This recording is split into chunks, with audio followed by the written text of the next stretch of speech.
नमस्कार दोस्तों, मैं डॉक्टर शशिभूषण कुमार जो एक मानसिक रोग विशेषज्ञ हूँ।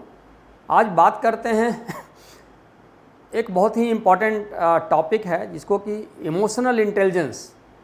हम बहुत नाम सुनते हैं इंटेलिजेंस का कि उसका आईक्यू जो है बहुत बढ़िया है लेकिन आम आदमी लोग या ज़्यादातर लोग ईक्यू के बारे में, इमोशनल कोशेंट के बारे में नहीं जानते हैं, जो कि कहीं न कहीं आईक्यू से ज़्यादा ज़रूरी है। आपको अपने समाज में एस्टेब्लिशमेंट के लिए, आपके अपने इंटरपर्सनल रिलेशंस को बेहतर रखने के लिए, आपको अपने चीज़ों को दूसरे के नज़रिए से देखने के लिए, डिफरेंट पर्सपेक्टिव से चीज़ों को समझने के लिए और ह्यूमन रिलेशंस को मेंटेन करने के लिए, जहाँ भी इंटरपर्सनल रिलेशन है, ह्यूमन रिलेशन की बात होती है, वहाँ पे आपका इमोशनल कोशेंट का रोल इंटेलिजेंस कोशेंट से ज़्यादा होता है। इसको मैं थोड़ा एक एग्जांपल देके समझाता हूँ कि देखिए, बहुत सारे आप समाज में सुनते होंगे कि तो बहुत इंटेलिजेंट व्यक्ति है, बहुत पढ़ा लिखा व्यक्ति है, लेकिन उसको अपनी वाइफ से नहीं बनता है, उसको अपने बच्चे से नहीं बनता है, वो अपने बच्चे के नहीं सुनते हैं। इस तरह के जो है क्वेश्चंस आपको समाज में आप डेली सुनते होंगे, मतलब डेली आए दिन आपको ये सुनने को मिलेगा कि इस तरह की समस्या है, वो किसी की सुनते नहीं हैं, बड़े अक्खड़ आदमी हैं, बड़े स्ट्रिक्ट मिजाज के आदमी हैं, अपनी चलाते हैं।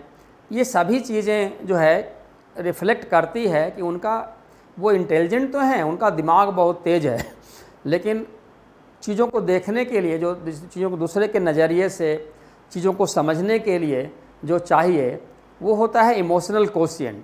उनमें इमोशनल कोशिएंट की थोड़ी समझ कम होती है, बहुत बार उनकी प्रॉब्लम होता नहीं है, लेकिन उनमें इमोशनल कोशिएंट कम होता है, जिसकी वजह से उनमें जो है ना ग्रेटिफिकेशन की समस्या रहती है।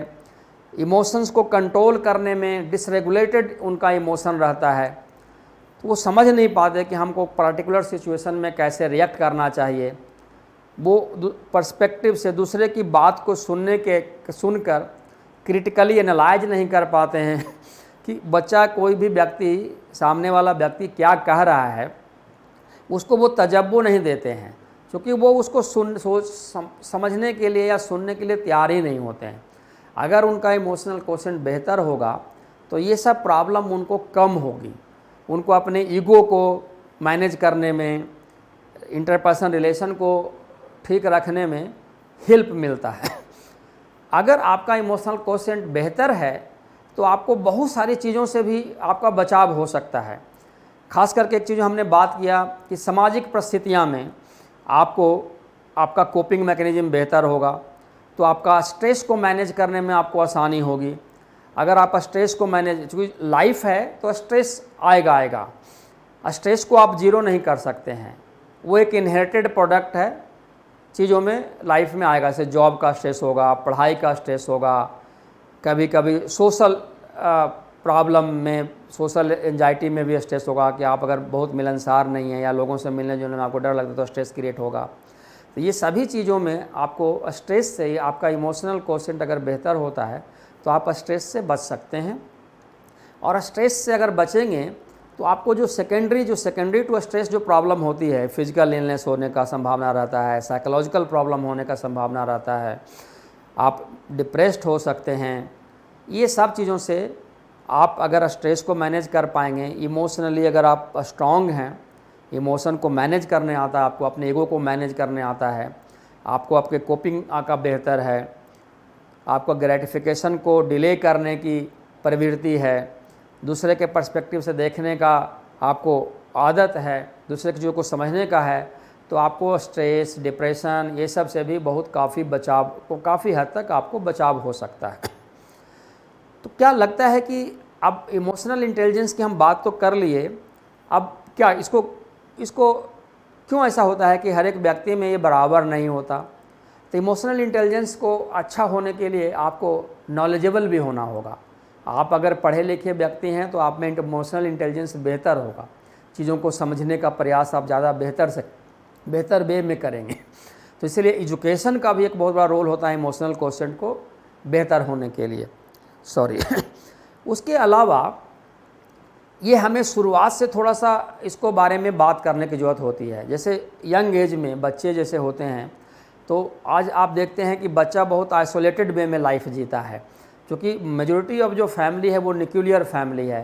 पेरेंट्स जॉब पे चले जाते हैं, उनको देखने के लिए या तो आया होता है या वो घर में स्कूल से आते हैं, तो जितना देर पेरेंट्स 4 बजे अगर ऑफिस से आने वाले हैं तो वो 2 बजे से 4 बजे तक अकेले रहता है। उस दौरान मेजॉरिटी ऑफ बच्चा क्या करता है कि गैजेट में लगा रहेगा, मोबाइल देखेगा, टीवी देखेगा, और वो उसकी दुनिया वही रहती है। वो ह्यूमन से इंटरेक्ट कम करता है। तो जब तक ह्यूमन से इंटरेक्ट नहीं करेगा तो उसको दूसरे के सोच, दूसरे का तौर तरीका, दूसरे का व्यवहार, दूसरा व्यक्ति कैसे बात कर रहा है, किस भाषा में बात कर रहा है, वो कैसे सीखेगा। और अगर वो सीखेगा नहीं तो उसको एक दूसरे के प्रति, दूसरे व्यक्ति के प्रति लगाव, जो उसके प्रति जो बॉन्डिंग है वो नहीं डेवलप होगा। और अगर बच्चा सोशल लाइफ नहीं जिएगा, एक दूसरे के साथ खेलेगा नहीं, तो उसके प्रति उसका जो नज़रिया है नहीं बदलेगा। उसको एक दूसरे के हेल्प करने की जो प्रवृत्ति होती है बच्चों में, दूसरे के इमोशन को समझने की प्रवृत्ति होती है, एक दूसरे से झगड़ा भी करेगा, फिर उसके साथ घूमेगा भी। तो ये सब चीज़ें अगर हम शुरू से प्रमोट करें बिल्कुल यंग एज से, तो उससे हमारा जो बच्चों में इमोशनल इंटेलिजेंस थोड़ा बेहतर वे में डेवलप होगा। और उसको बाद की लाइफ में, जैसे जब वो एडोलेसेंट एज में आएगा, तो अपने इमोशन को थोड़ा सा बेहतर वे में कंट्रोल कर पाएगा। और उसको फिर फ्यूचर लाइफ में भी उसको हेल्प मिलता है। पढ़ाई करेगा तो वहाँ पे डिफरेंट लोगों से इंटरेक्शन होगा, स्कूल में इंटरेक्शन डिफरेंट लोगों से होता है, कॉलेज के लाइफ में डिफरेंट लोगों से इंटरेक्शन होता है, आप जॉब में जाते हैं तो वहाँ पे डिफरेंट रिलेशन होते हैं। तो रिलेशन ऑलरेडी आप समझते हैं कि रिलेशन एक डायनामिक चीज़ होता है, वो हमेशा स्टैटिक नहीं है, रिलेशन हमेशा बदलता रहता है। आपके बहुत सारे खास कम ही दोस्त होंगे जो स्कूल वाले दोस्त होंगे और वो आपके लाइफ लॉन्ग रहेंगे। तो दोस्ती, रिलेशन, ये सब बदलता है। और ये सब आपका इमोशनल इंटेलिजेंस अगर बेहतर होता है तो आप डिफरेंट स्टेजेज ऑफ रिलेशन में आप उसको बेहतर वे से मैनेज कर पाते हैं। तो इस तरह से इमोशनल इंटेलिजेंस हमारे लाइफ में बहुत इम्पॉर्टेंट है, जिसको हमेशा व्यक्ति को पढ़ना चाहिए। एक इस पर किताब भी है, डेनियल गोलमैन की बहुत अच्छी किताब है इमोशनल इंटेलिजेंस की। और हम जितने भी जो वीडियो ये देख रहे हैं या सुन रहे हैं, मैं उनसे उनको कहना चाहता हूँ कि इस किताब को ज़रूर पढ़ें, जिससे आपको इमोशनल इंटेलिजेंस के बारे में आपको समझने में मदद मिलेगी और आपको अपने रूटीन लाइफ में, अपनी ज़िंदगी जीने में आपको बहुत सरल वे में आप अपनी ज़िंदगी को जी सकते हैं। ज़्यादा आपको स्ट्रेस नहीं होगा, बिल्कुल जीरो स्ट्रेस होगा ऐसा नहीं होगा, लेकिन आप चीज़ों को डिफरेंट सर्कमस्टांसेस में बहुत अच्छे से मैनेज कर पाएंगे, जिससे कि आपको स्ट्रेस कम होगा और परेशानियां कम होगी। धन्यवाद।